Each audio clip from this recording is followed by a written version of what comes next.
Alrighty, g'day everybody, it's the doggy!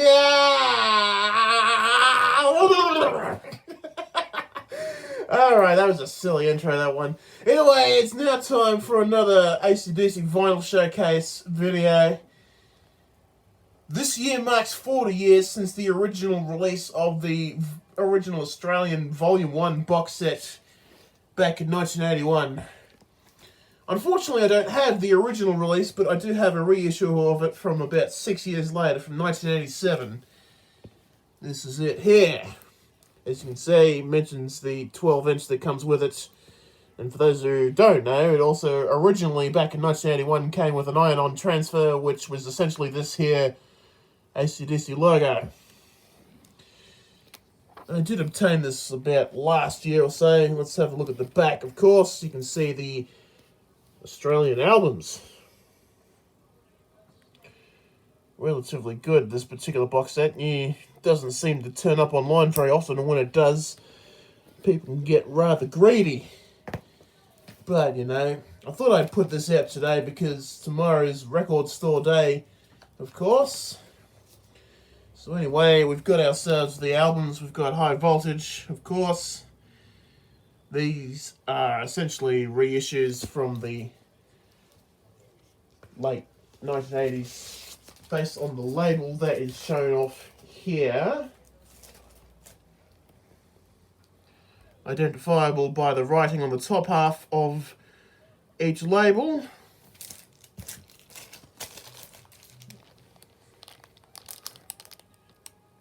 So as you can see, I've got quite a number of copies of this particular iconic album. It annoys me that what they really should do for Record Store Day is reissue this very box set as of like a 40th anniversary and put all the Australian albums back out again for those who want them. Especially TNT. Because TNT is sort of still available to buy on CD out here, but the thing is, two of the songs are not fully complete. Specifically High Voltage and Rocker, which of course both have proper cold endings or cut endings, or at least in the case of Rocker having a longer ending. I still find it absurd. Whenever I hear the shorter edit of Rocker, especially on International Dirty Deeds, I'm like, seriously, what is this? This isn't the way it's supposed to end. Never showed off the gatefold, of course. I'm sure those that do have TNT would have seen these before. I always found these rather amusing to look at. Left hook run. And of course, again, these are pretty much all of the 1987 releases of the reissues of the albums. Each one looks relatively good, I think. They're all in relatively good quality. Keep them in the box, stored away behind me, actually. And of course, I don't care what anyone says, but this is the greatest album ever made in Australia. Dirty Deeds, Done Dirt Cheap, which turns 45 this year, of course.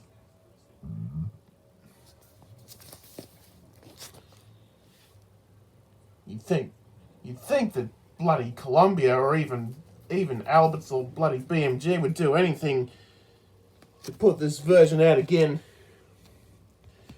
Especially for those who grew up with this version, and trying to track down a CD copy is ridiculous nowadays. You go on places like eBay and Discogs and people want anywhere between $100 and $900. I think the most expensive I've seen a copy of this in the way of CD is probably close to about $700. Not so sure which version it was because it was a while ago. Still, that gets really annoying when people decide to get greedy online. Unfortunately, I'm not one for buying online. I'm more of going to stores. I don't normally buy stuff online at all. Yeah, we've got another Let There Be Rock. Hang on, that's about to fall out. Of course, everyone in Australia knows this is a great album cover. Personally, I prefer it over the international cover. Again, personal preferences differ from people to people, so, you know, it's all good.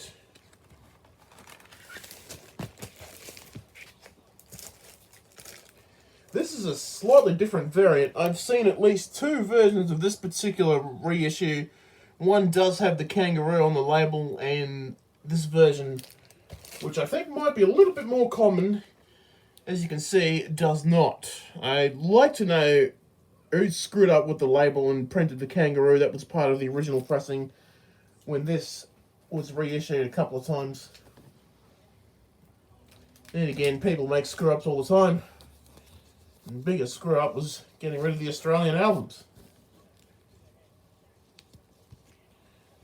Who here thinks that POWERAGE is the best album to come out of 1978? Let me know in the comments. But we had some good albums come out over here in Australia back in 1978, such as the debut album by Cold Chisel, which is a great band and a great album, even if it's not as good as some of their later albums like Circus Animals and stuff. But we also had the second album by another Aussie band called The Angels, which was called Face to Face. And also the self-titled debut album by Rose Tattoo, also another landmark album that is underappreciated in my opinion. Some really good stuff from that song, from that album. But, just my opinion, POWERAGE is the best album to come out of 1978.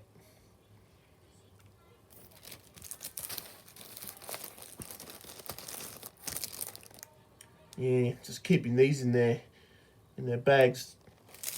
Although I have heard some people say that it can also affect the sound quality of these plastic bags, but then again, who knows. Also in the comments, let me know if you prefer the Australian version of the album's front cover of Highway to Hell with the flames over the non-flame version that everywhere else, except for the original, was it East or West Germany? I can't remember now. Personally, I prefer this version. This is what we had here, you know. It may have even been a case of censorship because what Bon has around his neck is like a pentagram and Angus holding a tail that's clearly been covered over. Still, at least they didn't change the back cover because that's a pretty good back cover.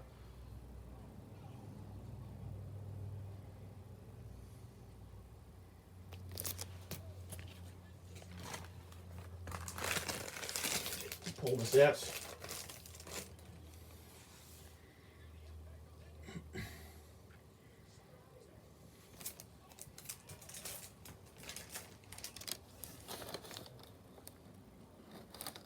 There we are.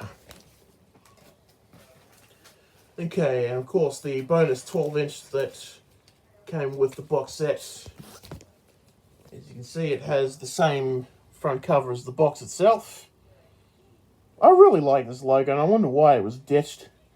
The whole flaming logo is marvellous, really. You can see on the back, Cold Hearted Man. Bonus record, only available in AC/DC box set. That is correct. EMI, of course. What does it say? 1981. Yeah, so they never really changed the credit on the back sleeve, even though this is from like this particular version is from about approximately 6 years later anyway. The label itself is pretty much on both sides, so I'll just show you this side only. No difference at all. Anyway, that was the Volume 1 box set as reissued in 1987. Relatively difficult to find, but there's still plenty of them out there though. Just be prepared to pay a fortune if you come across one, because I know I did. Anyway, we also have the Volume 2 box set, which covers the first few Brian Johnson albums. Also from 1987.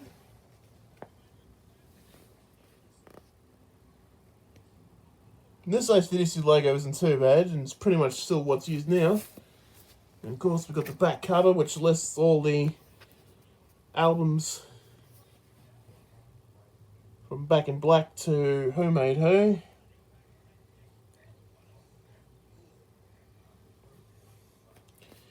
Originally, this came with both a poster and a sticker. when released. Unfortunately, when I obtained my second-hand copy, it did not have either of those two bonus items. Just the LPs themselves, unfortunately. Back in black. Of course, everybody knows this front cover.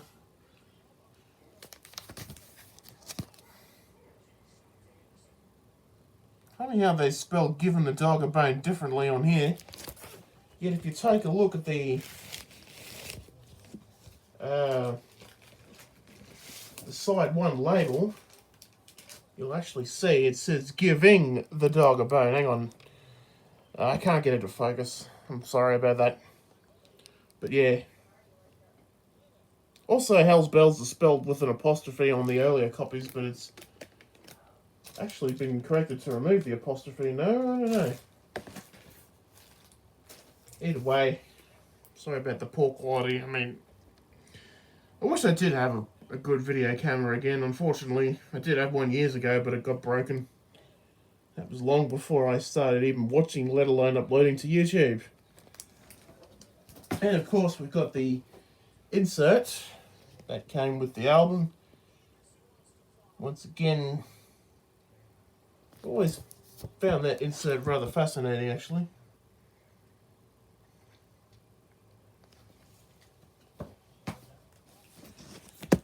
Okay. For those about to rock, we salute you with that awesome cannon. And to this day, I question why the track listing is incorrect on the back cover of this. It's just awkward and wrong. But, you know, just gotta deal with it.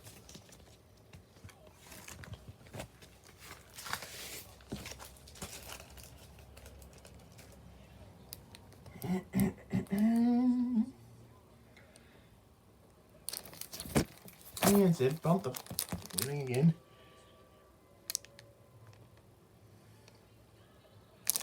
Excellent.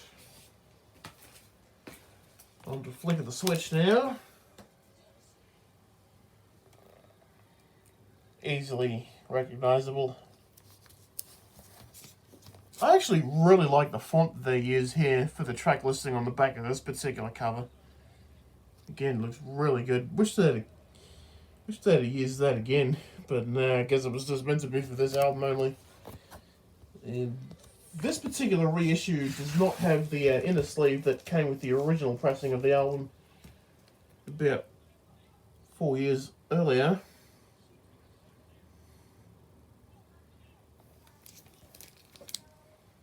Yes.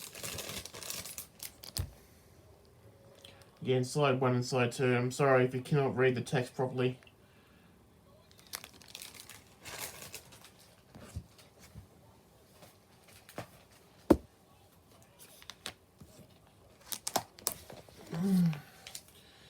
And of course we get on to Fly on the Wall, of course. Another good front and back cover.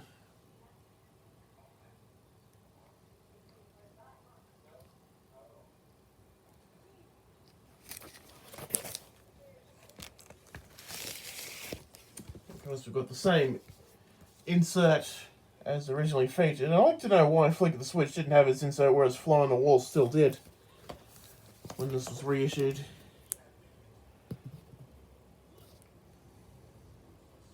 Still get to see the lyrics there, of course.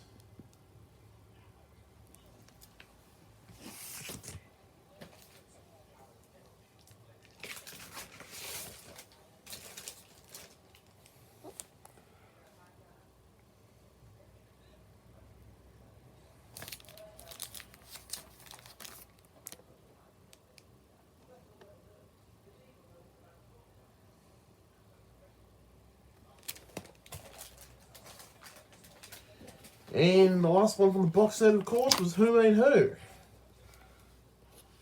Again, good front cover, good back cover, good album all over. Always like the instrumentals from this particular album.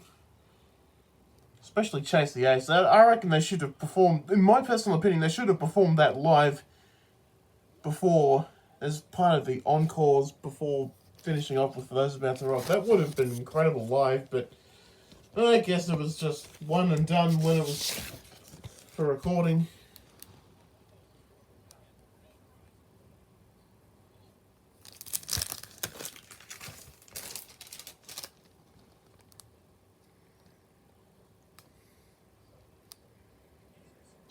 There we go, that is it.